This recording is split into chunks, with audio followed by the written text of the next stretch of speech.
अब चैप्टर को कंटिन्यू करते हैं। हम डिस्कस कर रहे थे प्रिंसिपल ऑफ मैनेजमेंट के बारे में और हमने इससे पहले पढ़ा features of principles of management. अब आगे बढ़ते हैं। मैनेजमेंट के बहुत सारे प्रोपाउंडर्स हुए जो मैनेजमेंट के बारे में बोलते थे, मैनेजमेंट के बारे में उन्होंने बताया, बुक्स लिखी, बहुत सारे लोग हुए। लेकिन इनमें से दो लोगों को बहुत ज़्यादा इम्पोर्टेंस मिलती है। एक है हेनरी फ्योल और दूसरे हैं F.W. Taylor. Henry Fayol and F.W. Taylor ये मैनेजमेंट गुरुज हैं। जैसा कि नाम से आपको पता चल रहा है, दे आर नॉट इंडियंस। और क्या कहते हैं, इन दोनों ने एक बुक लिखी, जिन बुक को स्टडी करके मैनेजमेंट के बहुत सारे प्रिंसिपल डिज़ाइन किए गए। लेकिन दोनों की थिंकिंग बहुत अलग अलग थी। हेनरी फ्योल के जो प्रिंसिपल्स हैं वो प्रिंसिपल्स ऑफ जनरल मैनेजमेंट कहलाते हैं और हेनरी फ्योल को फादर ऑफ मैनेजमेंट बोला जाता है। और F.W. टेलर के जो प्रिंसिपल्स हैं या जो वर्क है उसे साइंटिफिक मैनेजमेंट बोला जाता है। और उसके पास जो प्रिंसिपल्स है उसे प्रिंसिपल्स ऑफ साइंटिफिक मैनेजमेंट, और उसे फादर, और F.W. टेलर को फादर ऑफ साइंटिफिक मैनेजमेंट कहा जाता है। तो हम पहले हेनरी फ्योल के प्रिंसिपल्स पढ़ेंगे। हेनरी फ्योल ने इन टोटल 14 प्रिंसिपल्स दिए।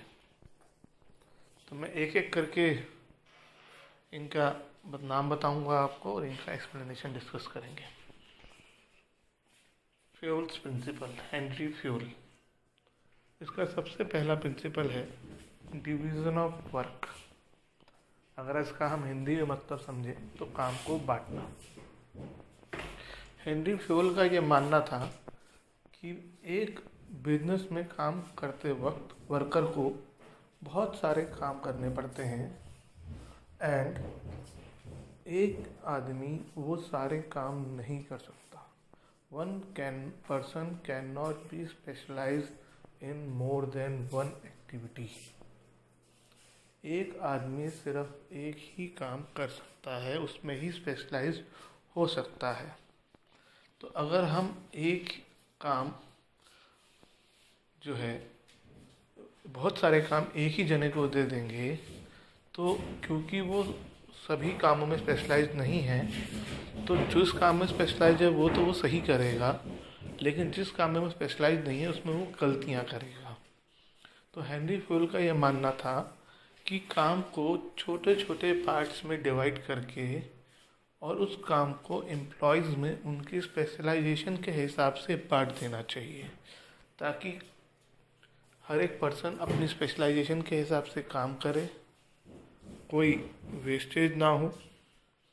इससे टाइम भी बचता था और एफिशिएंसी भी बढ़ती थी, क्योंकि वेस्टेज कम होती थी, रिज़ल्ट बेटर मिलता था। अब इसका मैं आपको रियल में एग्जांपल देता हूँ।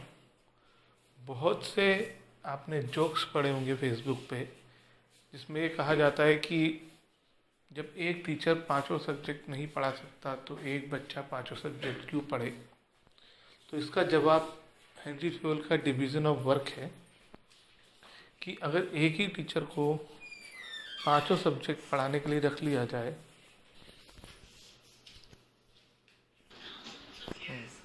तो एक ही टीचर को अगर पांचों सब्जेक्ट पढ़ाने के लिए रख दिया जाए तो वो सिर्फ वही चीज़ को अच्छी तरह पढ़ा पाएगा जिस चीज़ में परफेक्ट है, और बाकी में वो गलतियाँ करेगा।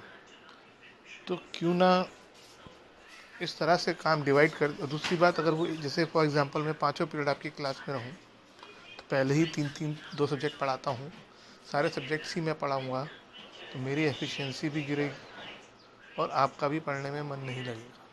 तो वहीं से ये कॉन्सेप्ट आया है कि काम को, सब्जेक्ट को, पढ़ाई को 5 सब्जेक्ट में बांट दिया गया और हर एक सब्जेक्ट को उसके स्पेशलाइजेशन के हिसाब से टीचर को अलॉट कर दिया गया।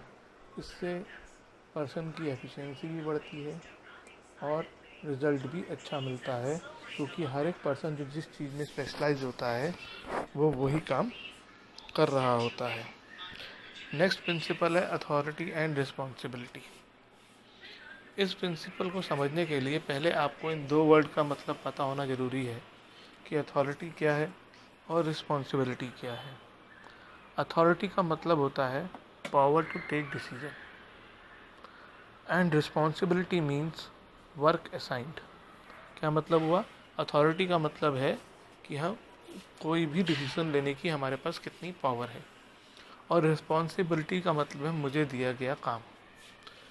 According to Henry Fayol, if some responsibility is given to a person, sufficient authority must be granted to him.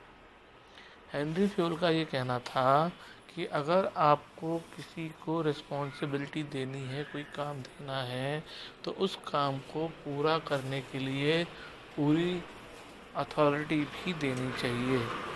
अगर आप उसे काम को पूरा करने के लिए सफिशिएंट अथॉरिटी नहीं देंगे तो वो काम को पूरा नहीं कर पाएगा।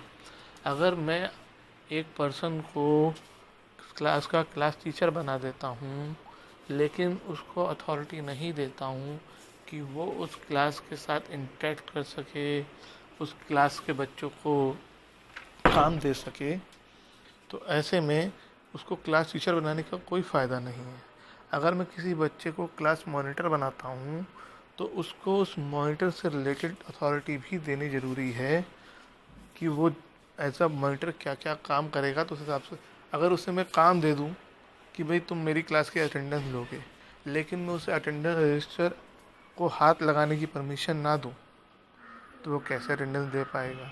तो ये हेनरी फ्योल का कहना था कि आपको अगर काम दिया, आपने अपने किसी एम्प्लॉय को काम दिया है, तो उस काम से रिलेटेड उसे अथॉरिटी भी देनी चाहिए, क्योंकि जब तक वो अपना काम तब तक पूरा नहीं कर पाएगा जब तक आप उसे सफिशिएंट अथॉरिटी नहीं दोगे।